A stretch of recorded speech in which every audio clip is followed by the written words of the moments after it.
Decía Don Quijote, amigo Sancho, yo sé quién soy. Tenía clara su identidad, como la tiene clara el artista que nos acompaña durante. Muchas gracias, es un placer. Y la tiene clara la identidad, supongo que personal, y también la musical, merced a este disco, ¿no? Es tu identidad. Sí, bueno, primero encantado de estar contigo, como siempre, siempre un placer. Y claro, ahí está mi identidad. La identidad yo pienso que es algo que permanece con nosotros, incluso después de que nos vayamos, se continúa en nuestros hijos, ¿no? Yo digo que es como la sombra, ¿no? Él nos acompaña, está ahí, sí. No le echamos cuenta, pero está ahí y entonces incluso la sombra se va, cuando nos morimos se va, pero sin embargo la identidad continúa en nuestros hijos, ¿no? Y la identidad es algo muy importante, ¿no? Lo que te hace ver la vida de diferentes formas, una escala de valores y son también ahí está marcado y sellado las herencias de cada uno, ¿no? De vivencia, de vida. Que va mucho más allá de tu identidad musical, sino que hay mucho reflejo personal de tu carácter, de tu forma de vivir, de entender esto. Claro, la idea por ejemplo, de este proyecto que es identidad era esa, ¿no? Realmente yo digo que abrir los cajones de la asistencia, sacarlo del recuerdo, volverlo a revivir y transformarlo en sonido, ¿no? Ahí está la cuestión. Entonces, claro, que la música que yo hago y que sale de ahí es mi identidad. Sí, está conectado. Lo tocaste en directo lo estrenaste en la Bienal de Flamenco en Sevilla, ¿no? Hace 2 años, cuando estaba la pandemia en pleno, ¿no? Incluso seguramente ha cambiado ya algo ¿no? En tu identidad musical y también en los 2 años largos que han pasado. Claro, fíjate, la idea, porque por eso yo lo he hecho al revés, o sea, me he llevado 2 años, sí. Casi se puede decir practicando mi identidad para luego llevarlo a un soporte, ¿no? Lo he hecho al revés, pero porque yo lo que hago es crear, más que improvisar, lo que vi componiendo sobre la marcha en ese momento, sí. En el piano, y voy creando y voy componiendo y voy formando y entonces, claro, va cambiando completamente cada lugar, aunque yo tengo unos puntos claves, ¿no? Claro. que tengo que y que lo tengo en el bolsillo por si acaso a mí se me va la cabeza y no resuelvo, pues los tengo, no hay, ¿no? Pero lo uso cuando es necesario, pero cuando no, me dejo llevar y empiezo a componer, ¿no? Sobre la noche. Entonces, claro, va cambiando.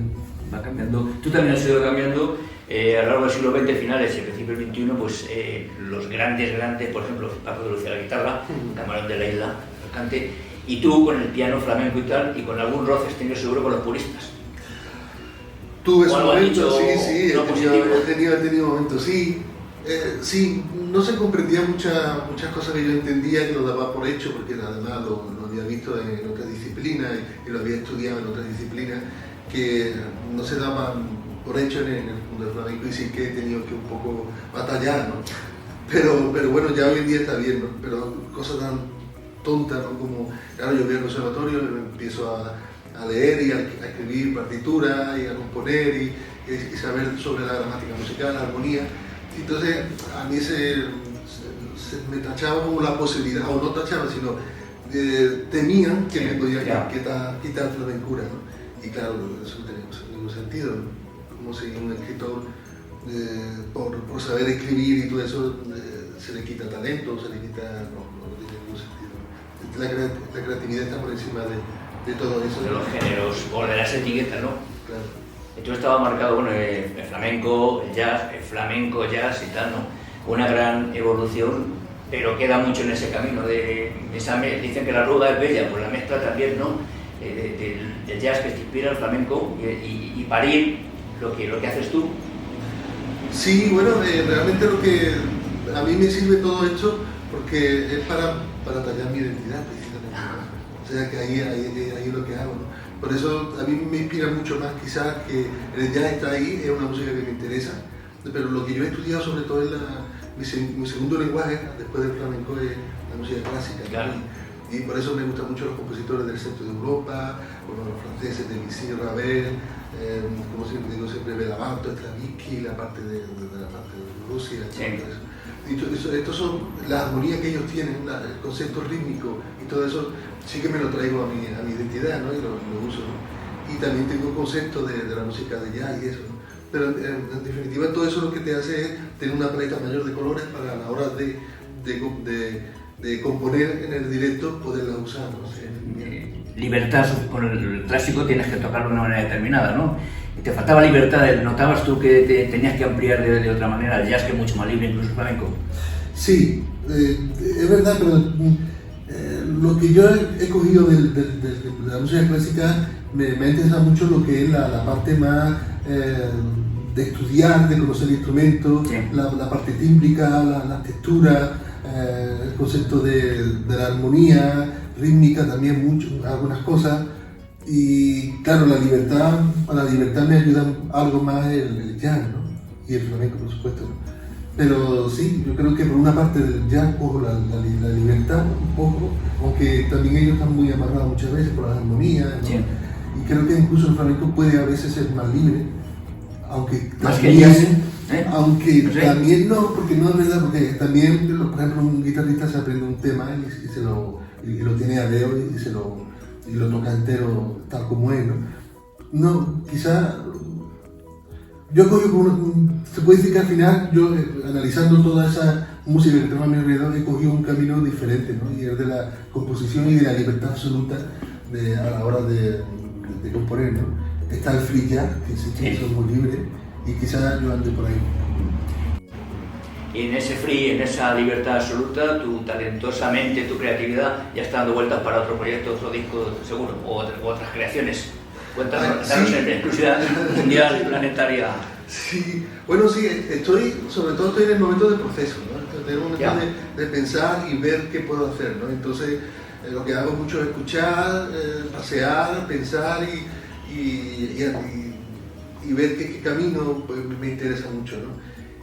Estoy con el tema de los sonidos, y que es verdad que ahora estoy como un poco abandonando el hecho de solamente dedicarme a un instrumento. Sí, bueno, es un instrumento, pero sí creo que estoy poniendo por encima la creatividad, ¿no? Antes del instrumentista y del instrumento. Entonces estoy buscando sonidos, estoy buscando cómo combinar los sonidos diferentes de la vida, generar y poder crear algo, una obra por ahí, ¿no? Pero es una idea que tengo, pero y que ahora tengo mucho trabajo por hacer. Tú empezaste con la guitarra, se ha ganado un enorme pianista, ¿se ha perdido un gran guitarrista o no? Tu tío decía por esto que no era muy bueno con la guitarra, ¿no? Bueno, claro, él me decía que no es que no fuera bueno, tampoco era... Bueno, te perdono. Gané un premio, o sea que tampoco... Bueno. Lo que pasa es que sí que me decía que yo era muy potente en el piano, y él sí... Yo recuerdo que iba a mi casa y decía, niño, tócame un poquito, ¿no? Yo le tocaba y a lo mejor pues, él lloraba o empezaba a llorar y le gustaba mucho, y decía, niño, deja la guitarra y coge el piano. Y yo no te digo, claro que sí, entonces lo tengo clarísimo. O sea, gran responsable y culpable, entre comillas, es Juan Peña Lorijano, de que tú te dediques en principio, ¿no? Bueno, él me ayudó, él me empujó y me dijo, venga, como que me faltaba ya eso para pasar la línea, sí. ¿No sabes por qué era innato aquello de dedicarte al piano? Un chavalín y ya hay un piano, empieza a tocar, ¿ya antes sentiste la magia o algo? Porque no es normal, primero hay que tener un piano en casa que tenga alguien, ¿no? Claro. Y luego sentirte tú a gusto con el piano, ¿cómo fue eso? Bueno, yo tuve varias etapas. La primera que fue en Lebrija, que donde había un piano en la casa de mi abuela, y yo con 4 años, cuando iba a visitarla, me iba para el piano. ¿La Perrata era? La Perrata, mi abuela María Fernández. Sí. Y yo me iba para el piano, lo tocaba y me gustaba mucho el sonido que resultaba ese mueble, ¿no?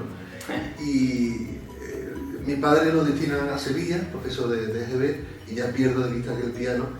Y sí que por ejemplo, en la casa me ponía discos de pianista, y en la mesa cerraba los ojos y pensaba que era el pianista, imitaba la melodía en una mesa con los dedos, ¿no? Pero yo añoraba aquel instrumento, pero seguía tocando la guitarra porque era el que tenía, ¿no? Y mi padre un día fue por una tabla para la cama para mi madre, que le dolía la espalda, dentro de una carpintería, levantó una manta que tenía allí en esa carpintería llena de ferrín, y encontró una pianola de 1910 de Nueva York, Aulian, la compró y junto con 2 amigos la cargaron y se la llevaron a mi casa, ¿no? Y ahí, en ese momento, retomé otra vez el piano, sí. Y fue una alegría increíble. Y una alegría la que nos das a todos los seguidores españoles y de tantos sitios, de modo que nada. Te pedimos en exclusiva mundial tu próxima, cuando des a luz con todo lo que estás creando y nada, un placer como siempre. Muchas gracias por estar con nosotros.